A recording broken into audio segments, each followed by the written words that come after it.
All right, let's get down to it. Tonight's video, we are going to talk about the sacred side, and we are going to talk about the sinister side of responsibility. That's right, we are covering the sacred strength responsibility.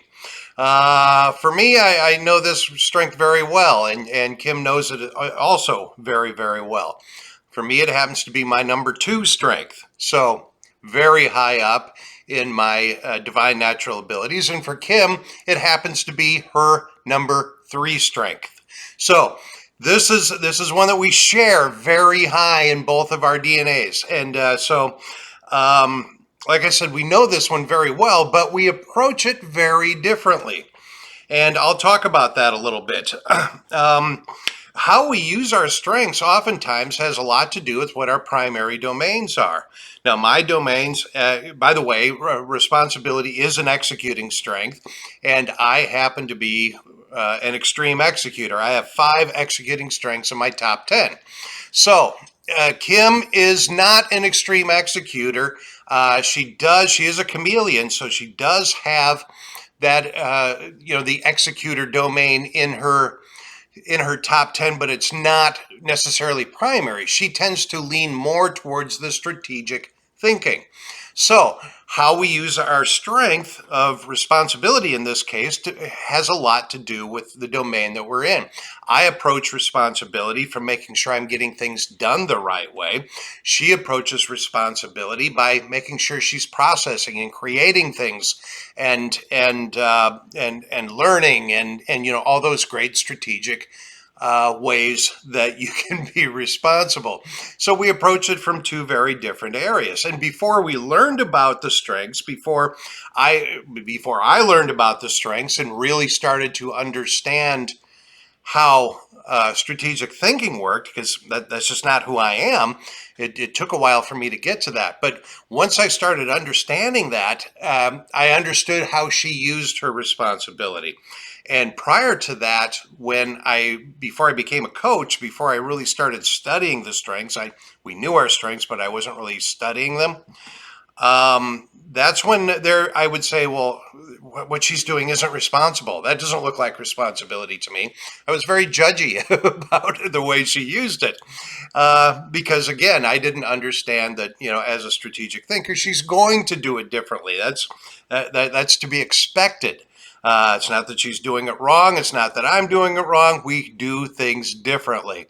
And by understanding that about each other, we can help each other to be more responsible, to use that strength in a very cool way and kind of double our impact, or give more of a 3-dimensional view of what responsibility is for us as a couple. And that's what I think is really cool. And when you get to the point to where you can take your strengths, the ones that you share and the ones that you don't share, but you can appreciate that the other person has, and be able to lean into that, that is where that great 3-dimensional kind of view of living in these domains kind of comes out. So something to think about with that. I think it's really a wonderful thing.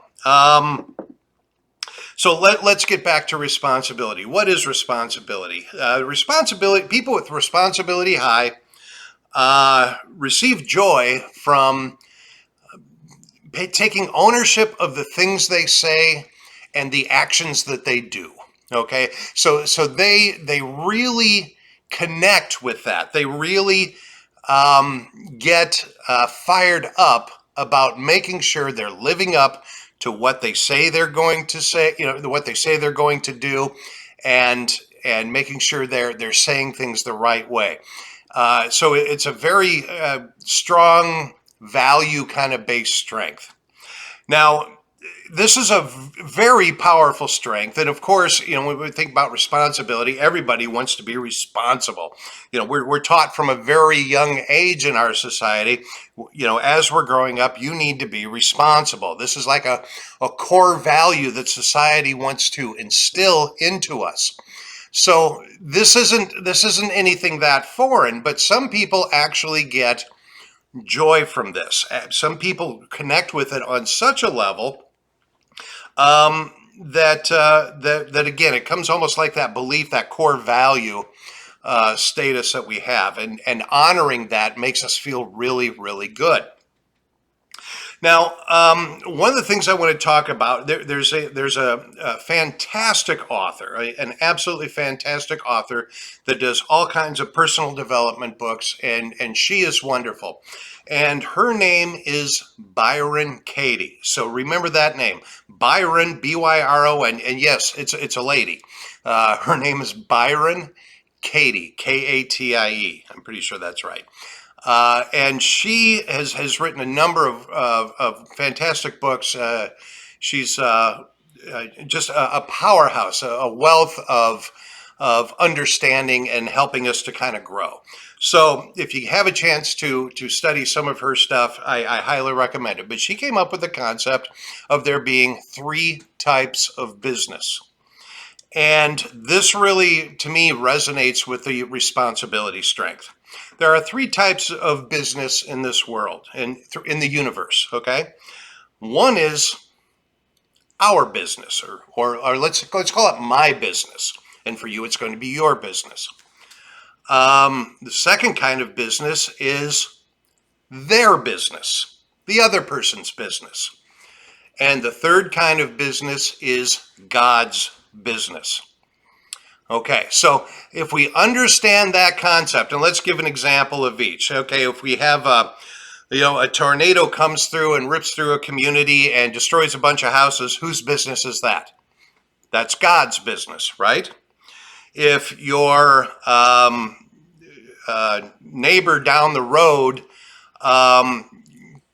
wrecks his car because he maybe wasn't paying attention or something like that and runs into a tree, that's his business.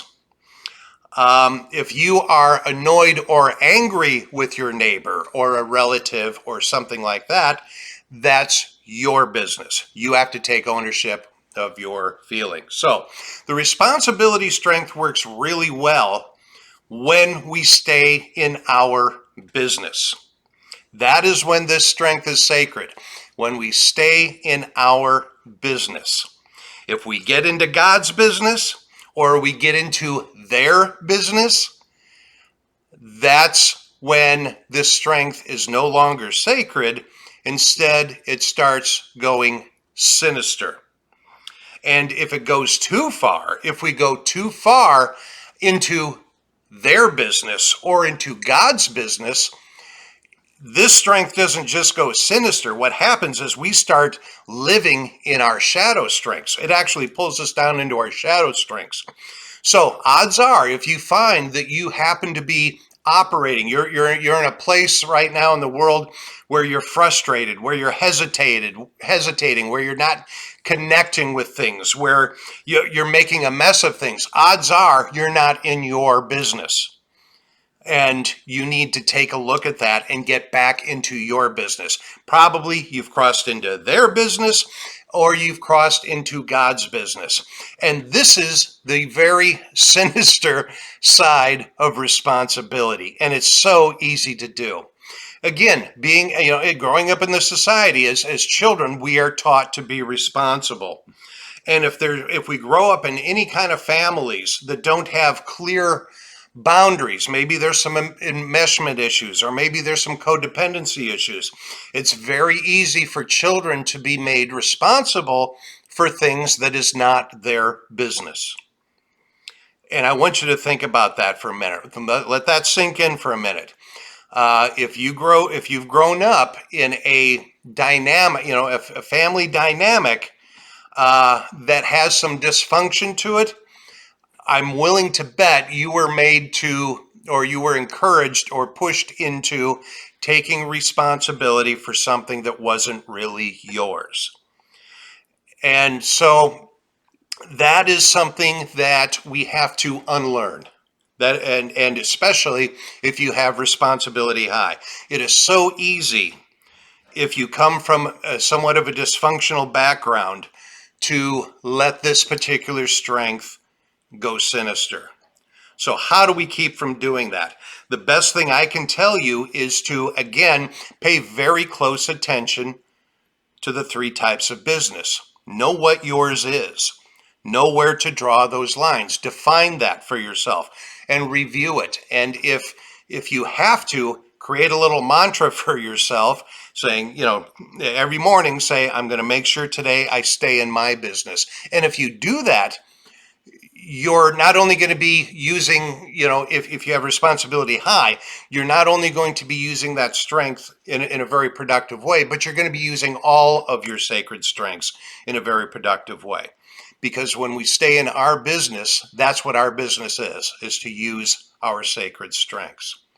So I think I really enjoy talking about this particular strength because this is a strength, quite frankly, again, my number 2, and it's a strength where I have a lot of experience in making it go sinister. and to this day, I am still learning this process of trying, and making sure I go about the business of keeping this sacred by staying in my business and staying in my other strengths, in my other sacred strengths. I think that pretty well covers responsibility. Let me know if you have any feedback on this. I hope this was helpful. I really do. I know for me, this was a very helpful strength for me to learn about. I'd appreciate any feedback or any thoughts you may have as we go forward. Thank you so much for watching. I look forward to seeing you. We do have some great programming coming up here at Inspiration Woods centered around the strengths. So visit our Facebook page to learn more about that. Until next time, as always, remember, inspiration starts here.